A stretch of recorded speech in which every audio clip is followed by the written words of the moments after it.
अब ट्यूबरकुलोनियम का रिलेशनशिप भी बड़ा आम है, इसको हम डिस्कस करेंगे। हमारा जो नक्स वमीका है बेसिकली ये हमारा कुचला है, पॉइजन है। नक्स वमीका कार्सिनोसन को एंटीडोट कर देता है, नक्स वमीका ट्यूबरकुलोनियम का एंटीडोट है। तो कई लोग ऐसे करते हैं कि कार्सिनोसन दे के नक्स वमीका दे देते हैं, इसको कहते हैं ना असूल इलाज। असूल इलाज का ही नहीं हम समझते, फिर ट्यूबरकुलोनियम दे के मैं नक्स वमीका दे देते हैं। तो जो नसोड हमने बड़े सोच समझ के इस्तेमाल किया था, हमने खुद की उस पर पानी डाल दिया। अब जैसे थूजा हम एज ए वैक्सीनेशन यूज करेंगे, लेकिन थूजा खुद भी एक बड़ी दवाई है। तो मुझे जब थूजा को यूज करना पड़ेगा तो फिर मैं ट्यूबरकुलोनियम के बाद यूज करूंगा उसकी अपनी प्रॉपर्टी पे। लेकिन उसकी एक प्रॉपर्टी ये है कि मैंने एंटी वैक्सीनेशन करनी है। और बाद में मुझे लोग ये भी क्वेश्चन करते हैं कि आपने तो थूजा पहले भी दे दी, आपने ट्यूबर के बाद भी थूजा दे दी है। उसकी वजह यह है कि मैंने थूजा ट्यूबर के बाद उसकी अपनी प्रॉपर्टी पे दी है, और उससे पहले मैंने क्यों दी है, वो मैंने एंटी वैक्सीनेट किया है। तो इस तरह से कुछ ऐसे मसाइल हैं जो बुनियादी तौर पर हम क्लिनिक पे अगर ये दो चीज़ें भी समझ लेते हैं, ये दो चीज़ें भी समझ लेते हैं, सिर्फ दो चीज़ें, और तीसरी 1/3 पॉपुलेशन को जो डिजीज जिससे एक्सपोज है उसको हम समझ लेते हैं, तो आप देखेंगे कितनी एक डिजीजेज आप 2-3 मेथड से निकाल सकते हैं, 2-3 मेथड से निकाल सकते हैं। आपने थूजा देनी है, आपने नक्स वमीका देनी है। आपने जब नक्स वमीका देनी है तो थूजा से पहले देनी है।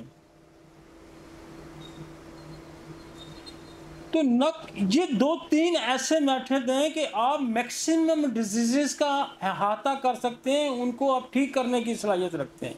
और बाद दफ़ा एक छोटी सी ऑब्स्ट्रक्शन, उसके आप और एक और दवाई अप्लाई करेंगे, उसने अपने फंक्शन करना है, वो और बिगाड़ पैदा करता जाएगा। आपने एक और दवाई इस्तेमाल करनी है, उसके अंदर आपने और एक सप्रेशन कर देनी है। तो इसलिए मैं पिछले दिनों में एक बात किसी की सुन रहा था कि वो ये कह रहा था कि नए होम्योपैथिक डॉक्टर्स को मदर टिंचर का इस्तेमाल करना चाहिए, और मैं सख्ती से मना करता हूँ। 50 लाख बंदा देने के बाद मैं सख्ती से मना करता हूँ कि नए डॉक्टर को कभी मदर टिंचर का इस्तेमाल। उसकी वजह से है कि वो बहुत उसको तो डोजेज रिपीट करेगा, और उसको सोर्स ऑफ ड्रग्स का नहीं पता होगा। हमारी बेशुमार दवाइयाँ नसोड्स हैं, हमारी बेशुमार गो के नसोड तो आपको नीचे मदर टेंचर में नहीं मिलेगा, लेकिन बेशुमार हमारे पॉइजन है जो मदर टेंचर में हमें मिलते हैं।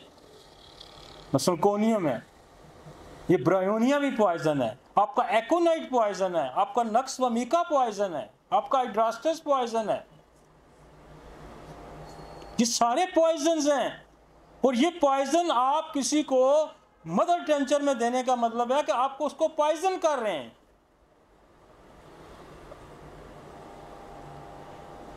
मदर टेंचर का अगर कोई इस्तेमाल करता है, हम भी करते हैं, लेकिन उसके लिए एक अलग एक सोच है कि हम कब कर सकते हैं। बाद दफ़ा मैंने सीएम दे दी और मुझे उस सीएम के असरात को उसी दवाई से ख़त्म करना है, तो मैं नीचे आ जाऊँगा, मैं 1x पे आ जाऊँगा, मैं 3x पे आ जाऊँगा, मैं 6 पे आ जाऊँगा, या मैं मदर टेंचर भी डोजेज दे के उसको नीचे ले आऊँगा। लेकिन नए डॉक्टर को मदर टेंचर, अगर वो पोटेंसी का इस्तेमाल करता है तो 1 में हफ्ते में एक आध दफ़ा देगा, फ़र्क नहीं पड़ेगा तो चेंज कर देगा, और वो फिर आर्टिफिशियल डिजीज़ होगी, वो खुद ख़त्म होगी। मदर टेंचर आर्टिफिशियल डिजीज़ नहीं है। आपकी आर्टिफिशियल डिजीज़ जो है वो पोटेंसी है, मदर टेंचर आर्टिफिशियल डिजीज़ नहीं है, इसने प्रूविंग करनी है।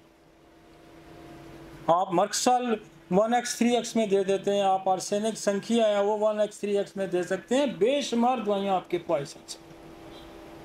तो इसलिए मदर टेंचर से नए डॉक्टर तो बिल्कुल कतई अवॉइड करें, इसका कतई बिल्कुल इस्तेमाल नहीं करना। और ये जो लोग इसकी तरह के लेक्चर देते हैं, इनको मैं कहता हूँ कि यार थोड़ा सा आप ऑर्गेनिन को पढ़ लिया करें। आपकी बड़ी मेहरबानी है, आपका हमारी इस नई नस्ल पे एक एहसान होगा। या तो आप बोलें ना, अगर आप बोलते हैं तो फिर सोच समझ के बोलें।